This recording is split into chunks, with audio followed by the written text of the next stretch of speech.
कह रहा हूं ना। मेरे साथ काफी बच्चे जुड़ चुके हैं, जैसे विनय, राहुल, अजीत, मुकेश, शिवानी, दिव्या। अरे बाप रे, इतना तेज कमेंट करेगा तो हम कैसे पढ़ेगा। ज्योति, जया, एटीट्यूड गर्ल, ओहो, दिव्या, और मेरा बहुत ढेर सारा बच्चा जुड़ चुका है बेटा। अगर मैं सबका नाम लेता रहूंगा तो फिर आज तो फिर सारी क्लास इसी में चली जाएगी। तो चले फिर शुरुआत करते हैं। आज हम पढ़ेंगे बिलियन के प्रकार के बारे में। कल हमने जान लिया था बिलियन क्या होता है, और बिलियन की कुछ ऐसी ऐसी चीजें जाने थे जो कि पीछे की क्लास की थी, जो आपको कक्षा 9 में पढ़ाया जाता है, लेकिन यहाँ पे पढ़ना थोड़ा इंपॉर्टेंट हो जाता है। तो हमने बिलियन में असंतृप्त बिलियन, संतृप्त बिलियन, है ना, एक द्विअंगी, त्रिअंगी, वो सारी चीजें बहुत ही आसान भाषा में सीख लिए थे कल।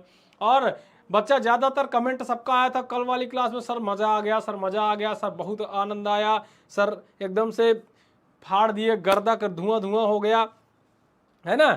चलो, हाँ जी सर, हाँ जी सर, जी गुरु जी, चलो ठीक है बेटा। तो आज फिर तैयार हो, तैयार हो आज की क्लास को भी धुआं धुआं करने के लिए। चलो बेटा चलो, ओके। तो आ जाइए, आज हम पढ़ने वाले हैं बिलियन के प्रकार। अच्छा, बिलियन के प्रकार हमने कल भी पढ़ा था बेटा, लेकिन जो कल पढ़े थे ना, वो अवयव की मात्रा के अनुसार पढ़े थे। आज जो हम पढ़ने वाले हैं वो अवयवों की भौतिक प्रावस्था के आधार पर पढ़ेंगे। किसके आधार पर? अवयवों की भौतिक प्रावस्था। भौतिक प्रावस्था कैसे? जैसे पदार्थ है आपके पास, तो पदार्थ की भौतिक प्रावस्था क्या क्या होती है? जैसे ठोस हो गया, द्रव हो गया, गैस हो गया, प्लाज्मा हो गया, ये सब क्या है? ये सब मैटर की फिजिकल स्टेट होती है या भौतिक प्रावस्था होती है। ओके बेटा जी, जी गुरु जी, प्रणाम प्रणाम बेटा। ज्योति सर आज पीले पीले लग रहे हैं। हम पीले पीले लग रहे हैं का? आज पीले पीले लग रहे हैं सच में? हैं? ओ तेरी, कहीं पीलिया तो नहीं हो गया भाई? हैं? अरे वो लाइटिंग से है ना, पीला कलर का लाइटिंग है इस स्टूडियो में ना, इसलिए ऐसा लग रहा होगा। अरे डरा दिए तुम लोग हमको, हम सोचे कि इलाज करवाना पड़ेगा का। अभी तो ठीक थे कुछ देर पहले, आते ही कैसे पीले पड़ गए भाई? हैं? चलो पढ़ाई पे ध्यान दो, डराते हो फालतू में। अरे कल एक बच्चा कमेंट किया था कि सर जी कल हम पढ़ रहे थे, हाँ मैं बताना भूल गया, मैं बताना भूल गया बेटा, मैं पहले उसकी बात करूंगा। ये भाई क्या बताते रहते हो तुम लोग। कल एक बच्चे कमेंट आया था मेरे पास, उसका नाम है जैक। उसने लिखा, विजय सर आज मैंने आपका 2 बार जान बचाई है। जब मैं अपने फोन को दीवार के पास रखकर क्लास कर रहा था तो एक छिपकली आपको कीट समझकर बहुत देर से देख रही थी, और फिर वह धीरे धीरे मेरे फोन की तरफ बढ़ी और आपको कीट समझकर मेरे फोन के ऊपर झपट पड़ी और खाना चाह रही थी। फिर से वही छिपकली आई और फिर मेरे फोन के ऊपर झपटी और आपको खाना चाहिए, लेकिन फिर भी नहीं खा पाई और फिर मैंने उसे भगा दिया और आपकी जान बचा ली। बेटा मैं आपका शुक्रिया अदा कैसे अदा करूं, मैं बहुत ज़्यादा कृतार्थ हूं और मैं अब कह नहीं सकता, मेरे पास शब्द नहीं है। आपने मेरी जान बचाई बेटा। कभी भी अगर मौका पड़े, कभी भी मेरी ज़रूरत पड़े तो आप बताइएगा, मैं आपका बहुत बहुत आभारी हूँ। आपने मेरी जान बचाई, नहीं वो छिपकली तो मुझे ख़त्म ही कर देती। मज़ा आ गया भाई। हाँ सारे बच्चे हंस रहे हैं, चलो ठीक है भाई। अब ये कमेंट आया था मेरे पास, जैक का आया था। अब ये जैक से पूछिएगा ऐसा क्यों हुआ था। तो चलिए, अवयवों की भौतिक प्रावस्था के आधार पर हम क्या पढ़ने वाले हैं आज? बिलियन के प्रकार पढ़ने वाले हैं। हैं? चलो, गजब गजब, अरे गजब गजब चिल्ला रहे हो, यहाँ हम मरे जा रहे थे तुम गजब गजब चिल्ला रहे हो यार, अजीब आदमी हो। हैं? क्या चाहते हो कि आपके गुरुजी को छिपकली डस ले? नहीं नहीं नहीं, अरे ऐसे ही कह रहा था, मेरा बच्चा क्यों चाहेगा। आगे चले तो भाई साहब, एक तरफ दिख रहा होगा आपको विलेय। अच्छा आप पढ़ाई पे आ जाते हैं, हो गई बहुत ढेर सारी बातें। एक तरफ दिख रहा है आपको विलेय, दूसरी तरफ विलायक और तीसरी तरफ विलेयन। 3 चीजें आपको दिख रही होंगी, ठीक है। कंजूस किसे कहा जाता है बता दीजिए। अरे बेटा बताएंगे, मजेदार कहानी है, लेकिन पहले पढ़ाई कर लें, उसके बाद टाइम बचेगा तो आज जरूर बताएंगे। तो अब देखो, विलेय, विलायक और विलयन 3 चीजें हैं। अब इसमें हम देखेंगे कि जो विलयन है वो कितने प्रकार के हो सकते हैं, किसके आधार पर? अवयवों की भौतिक प्रावस्था के आधार पर या भौतिक अवस्था के आधार पर। तो अवयवों की भौतिक अवस्था के आधार पर विलयन 9 प्रकार के होते हैं। जैसे कि पहले हम ठोस लेते हैं विलेय के रूप में। कैसे लेते हैं? ठोस लेते हैं विलेय के रूप में, और उसको हम विलायक जो लेते हैं वो भी ठोस लेते हैं। मतलब हम 9 जो विलयन पढ़ने वाले हैं बेटा, वो कैसे पढ़ने वाले हैं पहले ध्यान दे लो। एक तो पहली बात तो पदार्थ की 3 अवस्थाएं हो गई, ठोस, द्रव और गैस। अब जो हम विलयन लेंगे, जो हम विलयन बना मतलब प्रकार पढ़ेंगे इसका, वो हम इस तरह से पढ़ेंगे। पहले ठोस उठाएंगे, एक बार ठोस को ठोस में देखेंगे कि ठोस ठोस का विलयन, फिर ठोस द्रव का विलयन, और फिर ठोस गैस का विलयन। एक तो ये हो गया। अब यहाँ पे विलायक आपका क्या है, ठोस है। हम ठोस को विलायक मान लेंगे और तीनों चीजें इसमें घोलेंगे। इसी तरह द्रव के साथ भी करेंगे। क्या करेंगे, द्रव को विलायक मान लेंगे और इसमें भी तीनों चीजें घोलेंगे, ठोस घोलेंगे, द्रव घोलेंगे और गैस। इसी तरह इसके साथ भी करेंगे, तीनों चीजें क्या क्या, ठोस, द्रव और गैस। मतलब कहने का सिर्फ इतना सा है कि अगर हम देखें तो 3 हमारे पास यहाँ पर भौतिक अवस्थाएं हैं, और तीनों भौतिक अवस्थाओं को अगर मैं एक एक करके विलायक मानता जाऊं तो तीनों भौतिक अवस्थाओं को मैं विलेय के रूप में उसमें मिलाऊंगा और देखूंगा कि ऐसे उदाहरण कौन कौन से हमारे आसपास से देखने को मिलते हैं। 9 प्रकार का। सर आपकी मम्मी बहुत कंजूस है। अरे हमारी मम्मी कंजूस नहीं, हम चिंटुआ थोड़े ना, वो चिंटुआ की मम्मी कंजूस थी। कल वाली बात कर रहे हो ना, तो चिंटू की मम्मी कंजूस थी भाई। और चिंटू हमारा कौन है, चिंटू हमारा कौन है बताओ? बेटा भाई, बेटा है हमारा चिंटू। हाँ भाई चिंटू तो रखेंगे अपने बेटे के नाम। तो अब विलेय देखो, अब मान लो हमारे पास विलायक क्या है बेटा, ठोस है। विलायक क्या है, ठोस है। तो अब इस ठोस में जब हम ठोस को घोलेंगे तो अब बताओ ठोस में ठोस का विलयन क्या बनेगा। ठोस में अगर हम ठोस को घोलेंगे तो ऐसा कोई उदाहरण बताओ जो आपके अगल बगल से हो जिसमें ठोस में ही ठोस घुला हुआ हो, ठोस में ही ठोस मिला हुआ हो। गोल्ड और मिश्र धातु। बहुत अच्छे बेटा। तो आप देख लो यहाँ पे लिखा हुआ है मिश्र धातु, इसका उदाहरण है जिसमें विलायक भी ठोस होता है और विलेय भी ठोस होता है। अब दूसरा देखेंगे, मान लो अगर आपका विलायक द्रव है और इसमें ठोस घोला हो, मतलब कोई ऐसा उदाहरण बताओ जिसमें पानी में कुछ ठोस घोला हो। बताओ कौन सा ऐसा उदाहरण है। तो भैया जल में नमक हम कल जब घोल रहे थे, हमारा विलायक द्रव था और उसमें जो घोल रहे थे वो क्या था, वो ठोस था। ठीक है, NaCl शुगर कुछ भी ले सकते हो। अब देखो, अब मान लो हम ठोस को गैस में घोले, मतलब ठोस हमारा क्या हो, विलेय हो, जिसे घोला गया हो, और गैस क्या हो, विलायक हो। तो अब आप सोच रहे होंगे सर जी गैस में ठोस को कैसे घोल सकते हैं। तो भाई साहब जैसे वायु में कपूर और धुआं, अरे जो कपूर होता है ना, कपूर जो आरती करते वक्त जलाया जाता है वो कपूर, अगर उसको खुले में रख दोगे ना तो वो ठोस है और धीरे धीरे करके उड़ जाएगा, पूरा उड़ जाएगा। अब वो ठोस उड़ करके कहाँ जा रहा है, तो वो जा रहा है भाई साहब हमारे वायु के अंदर। तो वायु में जा करके मिल जाता है, घुल जाता है, और वो जो विलयन बनता है क्या उसमें आपको कपूर दिखाई देता है का कि ई कपूर टहल रहा है, ई कपूर टहल रहा है, ई कपूर वह टहल रहा है, ऐसा नहीं होता। वो एक जैसा हवा दिखाई देता है, उसमें हवा में पता नहीं चलता कहाँ कपूर है। हाँ हम महक से बता सकते हैं कि भाई कपूर उड़ रहा है। ठीक है, चलो। अब मना किए थे कोई चिंटू सर नहीं कहेगा। यहाँ पे कौन कमेंट कर रहा है, चिंटू सर? मारेंगे अभी कान के नीचे एक। हम चिंटू सर नहीं है, चिंटू कल रोल किए थे। चलो अब अगला लेते हैं। अब भाई साहब हम ठोस लेते हैं विलायक के रूप में और इसमें घोलते हैं पहले द्रव। तो भाई अगर हम द्रव को ठोस में घोलें तो भी कुछ ना कुछ विलयन बनेगा। अब कुछ बताओ जिसमें द्रव हो ठोस में घुला हो, मतलब द्रव हो और ठोस में घुला हो। तो आप देखने के लिए मिलेगा आपको जैली और सोडियम के साथ पारा का अमलगम। जो जैली होती है उसमें द्रव होता है और द्रव में ठोस घुला होता है।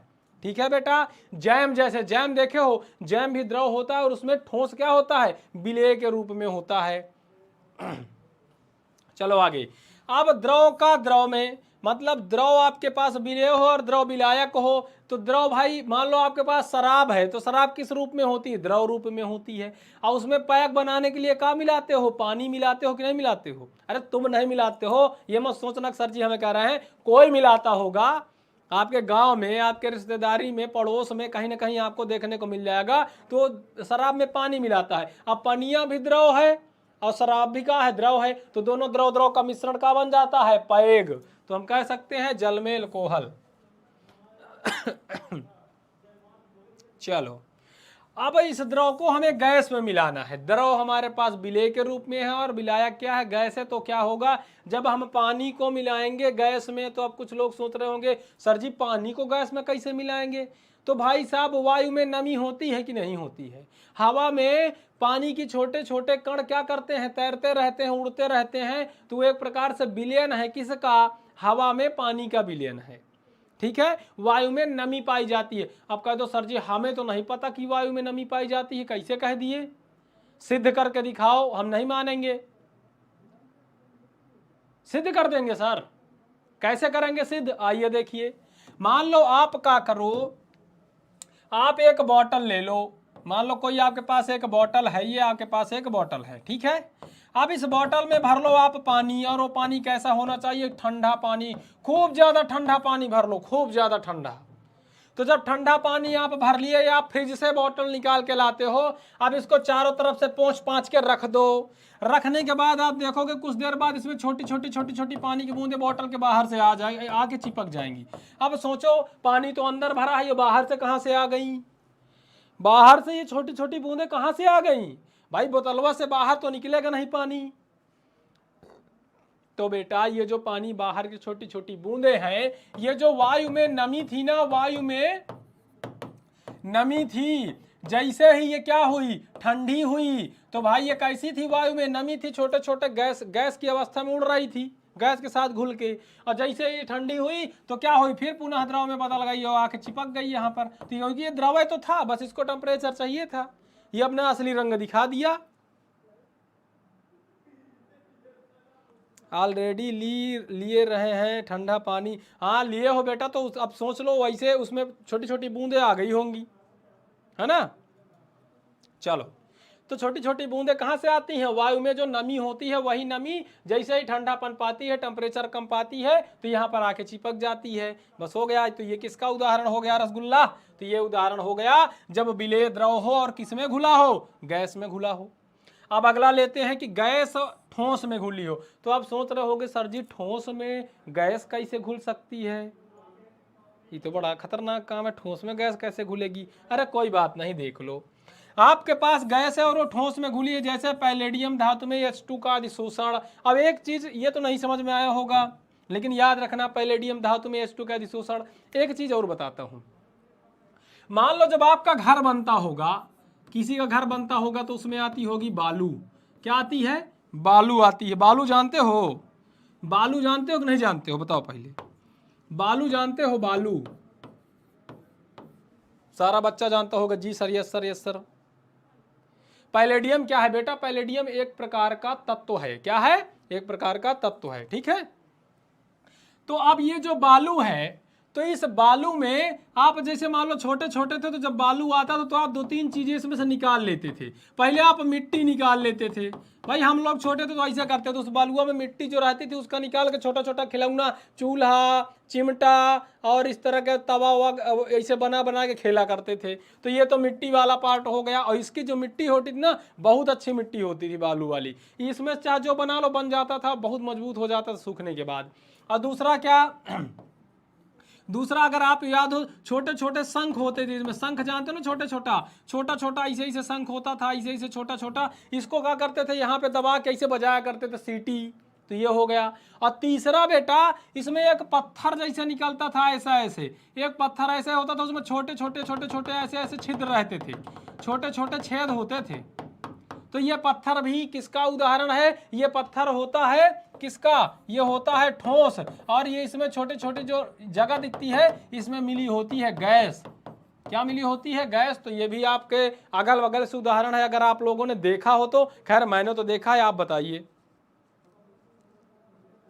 Yes sir, yes jalebi sir. अरे का नाम दोगे भाई, का नाम दोगे। अच्छा नहीं देखे हो तो ऐसा है, मैं कल आपको दिखा दूंगा, पीपीटी में ला के यहाँ पर उसका चित्र दिखा दूंगा कल, तो कल समझ जाओगे, ठीक है। मैं चित्र दिखा दूंगा बेटा, परेशान मत हो। जब उसका लाइव देखोगे ना तब समझ जाओगे, ऐसे नहीं समझ पा रहे हो कोई बात नहीं, कल उसका चित्र दिखाऊंगा।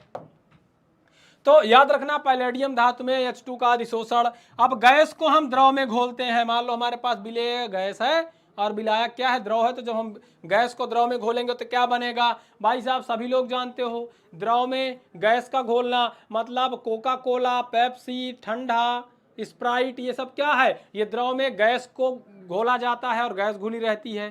ठीक है बेटा, ठीक है। तो इसमें हम क्या दे सकते हैं, जल में ऑक्सीजन या जल में CO2। अब ये जो जल में CO2 है यही होता है आपका स्प्राइट। क्या होता है, स्प्राइट और कोका कोला। ठीक है। आगे, अब गैस को गैस में घोलना, तो गैस को गैस में घोलने का मतलब क्या, अरे भाई दुनिया में चारों तरफ आप अपने देखो इन्वायरमेंटल में गैस ही गैस है। तो एक गैस दूसरे गैस में घुली है, तो सभी लोग जानते हो। तो गैस का गैस में घुलना मतलब हम सीधा कह सकते हैं वायु। क्या कह सकते हैं, वायु का मिश्रण। भाई जो हमारी वायु होती है, जो इन्वायरमेंटल में वातावरण में वायु है, वायुमंडल में, उसमें क्या क्या है, ऑक्सीजन भी है ना, और नाइट्रोजन भी 78% होती है। 31% ये पाई जाती है आपकी, ऑक्सीजन पाई जाती है 21%। 21% ऑक्सीजन पाई जाती है, 78% नाइट्रोजन होती है, हाइड्रोजन भी होती है। मतलब इस तरह से कई 3-4 गैसें मिलकर के क्या करती हैं, कई गैसों का मिश्रण होता है। ठीक है बेटा, कई गैसों का मिश्रण होता है। ओके बेटा। सोहन कुमार बेटा कमेंट आ रहा है आपका, परेशान मत हो। तो भाई ये भी क्या हो गया, इसमें विलेय भी क्या है, वायु है, और विलायक भी क्या है, वायु है, मतलब गैस ही गैस है। तो यहां तक मेरे सारे रसगुल्लों को चीजें समझ में आ गई होंगी, इसमें कोई बहुत बड़ी चीज नहीं है। और ये तालिका मैं आपको PDF में दे दूंगा, ये तालिका आप अपने नोटबुक में बढ़िया से नोट कर लेना। इसीलिए मैं इसको अच्छे से बनाया हूं कि मेरे बच्चों को कहीं दिक्कत ना हो, क्योंकि नोट्स बनाने के लिए बहुत परेशान रहते हैं, सर नोट्स में कहाँ से बनाएं, क्या करें। तो आप यहाँ से भी नोट्स बना सकते हो, और आप हैंड रिटन नोट्स आपको मिली होगी, उसमें से भी बना सकते हो। ठीक है। चलो अब आगे की कहानी शुरू करते हैं। तो अब जो हमारी आगे की कहानी है भाई, ये घर घर बोतल विलायक विले, हाँ ये अब हम पढ़ने वाले हैं सांद्रता के पद। Okay Golu, okay NPT। चलो तो चलें अब शुरू करें। सर गाली दे रहा है, कौन गाली दे रहा है भाई, पहली बात तो जान लो, आप कोई भी आपस में बात नहीं करोगे,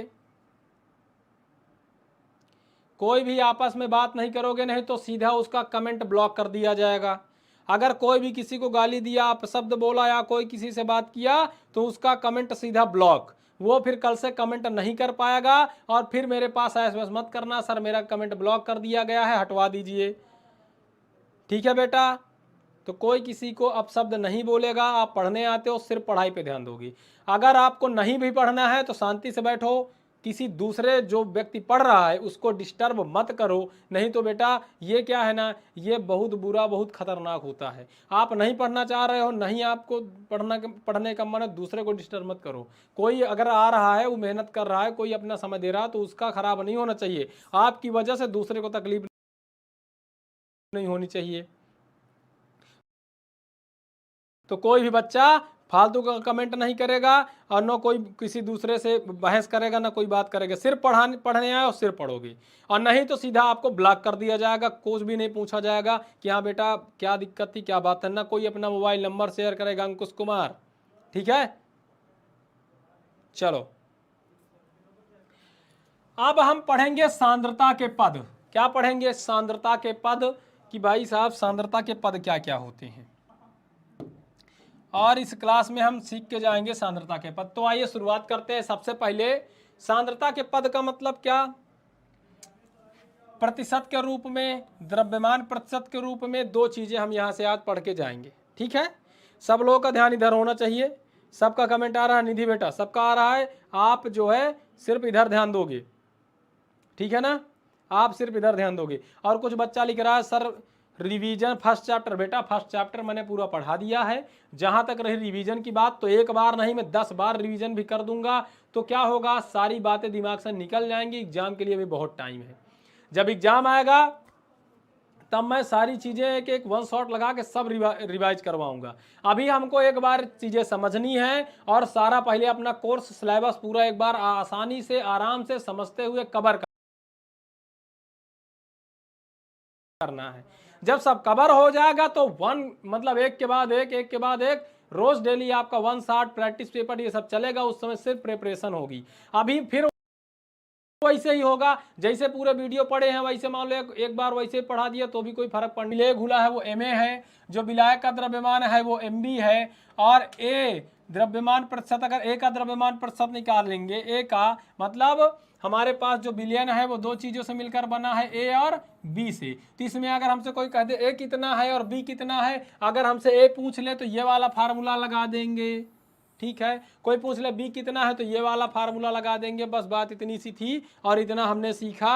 अब हम बेटा आज का टाइम खत्म हो रहा है, अब कल मिलेंगे, इसको एक बार फिर से रिपीट करेंगे और इसके खूब ढेर सारे